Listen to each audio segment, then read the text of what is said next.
as Alison mentioned, I'm going to introduce a little bit about my art practice as an artist, and then specifically I'll talk a bit about Trained on Vita, which is a current project that I've been doing, which is investigating Vita bread, which is a model, and the kind of how it's come into my hands as a dormant business, and I'm kind of trying to work to remake it again.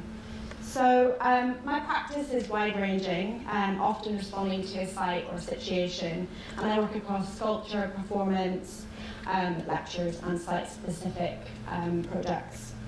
My work often evolves over many years, and I tend to work with different specialists to enact kind of exchange of ideas, but to also I'm really interested in that idea of knowledge exchange and how things are passed on from one person to another. Over the last few years, I've been developing a body of work with around dough and bread production and the history of that, and that's involved me doing some performances. This has stemmed from a long-term research project which I did around bricks, which I started in 2010 through a fund from the Winston Churchill Memorial Trust. And with that, I was particularly, again, interested that bricks are something which are very human in scale, but it's a trade that's often passed from one generation to the next. So by way of an introduction to my work, I thought I'd screen a film which is called The Bakers. And this brings together kind of these two trades of both brick making and making bread.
This year are likely to be 1 degree Celsius above pre-industrial levels.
that film was filmed in both a family-run brick factory and a family-run bakery, both of which I've been kind of in touch with for about 10 years.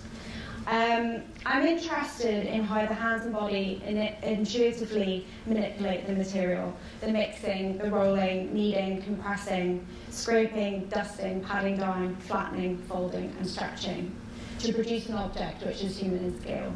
The body manipulates the material, the clay, the dough. My interest in working with dough as a material began in 2016 when I did a residency up in Sheffield at Site Gallery.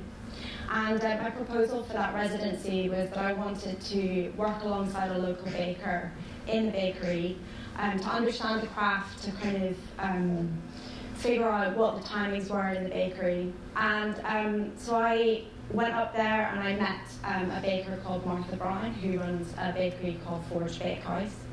And for 1 month I worked with her alongside the bakers in the bakery, doing bake shifts. And before that, I'd never made any dough before, any dough or bread. And I suppose with that, I was really interested in seeing how the body moves when you make bread, when you do these kind of when you're doing labour, I suppose. And simultaneously, I started working with Lucy Suggett, who's a choreographer. And so the three of us had these conversations over a month. Lucy's also based up in Yorkshire. And we met both in the bakery and in the gallery space to discuss and to develop a performance which was inspired by those movements. So back in the gallery space, at the end of my residency, I presented a performance called Fold and Stretch, which was, it's a 24-minute performance with three female performers. And each of them manipulate their own body weight in dead dough, which is dough without any yeast added to it, kind of across these tables. And the tables were made for the exhibition, but also were inspired by those used at the bakery, so they could be wheeled around, and this performance could kind of continue in a way, just as the same way that the bakery does. And this performance has kind of led into other ones over the last couple of years. I've performed performances with dough at Delphina Foundation. I presented a work called Rolling. And then most recently last year, I was part of Block Universe and made a new work for the Great Court in the British Museum, which was also coinciding with the Rodin exhibition. And responding both to the Rodin show, but also to the works in the ancient Greek galleries, which Rodin famously went and visited and was inspired by. So these works are kind of going alongside.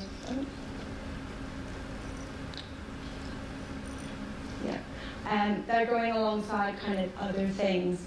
But I guess I'm interested in the liveness of dough as a biological material containing yeast and bacteria. It's something which is never static but constantly growing and morphing. It's a material that resists to hold shape. It misbehaves, it relaxes, and it gives over to gravity. Alongside this, I'm interested in how the hands and body manipulate the dough to respond to it and take on its weight. I see this as a process, as a counterpoint to the increasing pace of mechanical production and technologies used today. My knowledge about the dough really behaves and how bread behaves has been gathered through these projects, learning through doing and working alongside specialists. And recently, in the last year, I have also been doing projects with scientists looking at how yeast behaves under the microscope, and how they use it in their experiments to do like DNA and cell reproduction, but also with archaeologists and looking at ancient grains and the evolution of flour and grinding with objects and how they affect the human body as they've evolved as well. But I guess that really what I wanted to talk to you today was about trained on Vita. This is something which I've been working on over the last 2 years. It was initiated during a residency which I did at Delphina Foundation as part of their Politics and Food programme. And Vita bread, if you're not familiar with it, is a dark brown malt loaf, which at the moment is only available in Northern Ireland. I'm Northern Irish, and I grew up eating this bread. And I started kind of investigating it, I guess, in about 2013. I was doing some research and I wanted to know what makes it so special. And allegedly it's kind of has this secret recipe. So I did some Googling and managed to track down this guy who's based up in Scotland and started looking a bit more into the history. I met this guy called James Kerr, who is in the kind of on that side, and he is a maltster, and he was allegedly the kind of keeper of this recipe. And so I went up and visited him, and he had got this huge archive of the bread done, and I had a look at it. And I kind of went up there with that maybe I would make a film about this, because I was just interested again in these things, these recipes being passed down. And we kept in touch for a couple of years, and then I was doing this residency at Delphina Foundation, got back in touch with this guy, because simultaneously I'd been working with Mark Darville, who was the baker that's in the film I showed you at the beginning. And I said to him, you know, could we find a way of like making the Vita bread in London again? So basically, Vita bread would have been, it was discovered at the turn of the last century, around 1900, by this guy called Robert Graham, who's the guy in the car. And he made it popular across the UK. So whilst it's discovered up in Scotland, he opened bakeries in like London, Manchester, yeah, all the major cities. And he seems to have been quite this like eccentric, interesting guy who also got a long distance runner to be a walking advertisement for him. But he made this bread really popular across the UK, and it was apparently really nutritious, you know, has a long shelf life, it's 5 to 7 days, and it became really popular, doctors prescribed it, and it was even sent out to the trenches because it could arrive fresh. So so I got in touch with this guy, Jim, and started a conversation with him in 2016, and he has the archive of the bread, but also this dormant company. So anyway, by the end of the conversation, I had said to him that I would take on looking after this for him. And so since 2016, I've been going through this process of like figuring out what I'm going to do with it.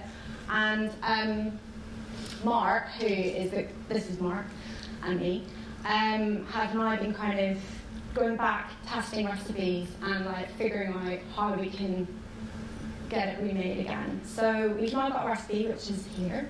So please take some on your way out. But the idea for the project, which is called Train on Vita, is that it's both a malt loaf, which can be eaten, but obviously we can have these conversations around it.